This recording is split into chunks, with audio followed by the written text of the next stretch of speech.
আমাদের মনুষ্যত্ব, মানবিকতা, ভালোবাসা বড় প্রভাব ঘটে গেছে। বাচ্চারা স্নেহ পায় না আমাদের কাছে, শুধু বড় বড় আপনাদের কাছে। তাই কোন সময়টা থেকে ভালোবাসতে হবে, যে সময়টা আপনি ফাঁকা থাকছেন। তাই আপনারাও বাড়িতে কিন্তু ফোন ব্যবহার বেশি করবেন না। আমার অবাক লাগে, এখানে প্রেয়ার হচ্ছে, একটা সুন্দর বাণী পাঠের পর একটা যখন আমাদের 2000 স্টুডেন্ট যখন গান করে, আমি ওদের সঙ্গে গান করি, বন্দি ভারত আমার ভারতবর্ষ আমাদের পরশমণি, আমি দেখি কনস্ট্যান্ট কিছু মা বা কিছু বাবা ওখানে ফোন ব্যবহার করে যাচ্ছে, ফোনে চ্যাট করে যাচ্ছে, ফোনে ইয়ে যাচ্ছে। তাহলে ওই বাচ্চাটা তো লাইনে দেখছে, ও তো বুঝতে পারছে না যে কোনটা ঠিক।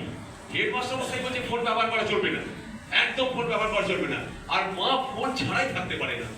তাহলে ও তো বুঝতে পারছে না যে মা যে ব্যবহার করছে সেটা ঠিক, তাহলে হেডমাস্টার মশাই নিশ্চিত ভুল বলছে।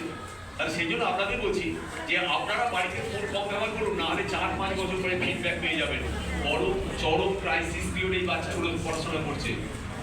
তাই আপনারা কোনোভাবেই মোবাইল ফোনটা বাড়িতে ব্যবহার করবেন না, বেশি প্রয়োজনের মতো করুন।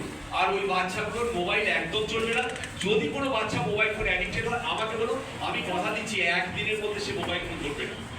ওরা আমাকে এতই ভালোবাসে, এতই ওরা আমার কাছে গ্রহণযোগ্য, আমি বললে ওরা সেটা করবে না। ও জানে হেডফোন যেটা বলে সেটা ঠিক। তার কারণ সকাল থেকে সন্ধ্যে পর্যন্ত আমি সব সময় 1 মিনিটও আমার হয়ে দেখতে পাবেন না। অনেকে বলবে আপনি ছুটি আসেন, তার আমার কথা বলছি আমি হয় সি সেকশনে, নাহলে বি সেকশনে, নাহলে সেকশনে, কোথায় কি ঘাটতি, কোথায় ক্লাস হচ্ছে না আমি করে বেড়াচ্ছি। তাহলে আমি তো এসে চুপচাপ বসে থাকতে পারি, আমি তো চলে যেতে পারি। তাই সেই জন্য আপনাদের বলছি যে মোবাইল ফোন একদম চলবে না। আপনারা একদম সবসময় ছেলে মেয়ের জন্য লেগে থাকুন, বাড়িতে যতক্ষণ থাকবেন ওদের জন্য থাকুন, ওদের সঙ্গে গল্প করুন, ওদের সঙ্গে ক্রিয়েটিভিটি তৈরি করুন। আপনি শুয়ে আছেন বাচ্চাটাকে নিয়ে, আপনি তো ইংরাজি বাংলা যাই পড়েন না, আপনি যদি ইংরাজি না পড়েন বাংলাও তো জানেন। আচ্ছা আজকে দুপুরবেলায় একটা আন্তর্জাতিক কম্পিটিশন হবে। কিসের কম্পিটিশন? গানের হতে পারে, একটা ভাষার হতে পারে, একটা বাক্যের হতে পারে, একটা রচনার হতে পারে। আচ্ছা কি রচনা হবে? আজকে দুর্গা পুজো হবে। আপনি বললেন আশ্বিন মাসে দুর্গা পুজো হয়, ও তখন বলবে দুর্গা পুজোর মধ্যে যাওয়া হবে। এখন এইভাবে ওর ক্রিয়েটিভিটি তৈরি করুন, ওর ভাষা তৈরি হোক, ওর মনের মধ্যে, ওর মনে হৃদয় তৈরি হোক। এবার আপনি বললেন দুর্গা পুজোয়